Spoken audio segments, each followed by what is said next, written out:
ஆசையை வென்ற ஒரு புத்தனும் அல்ல, என் காதலை சொல்ல நான் கம்பனும் அல்ல.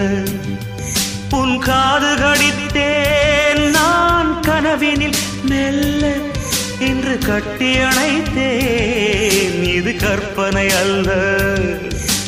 அடிமனம்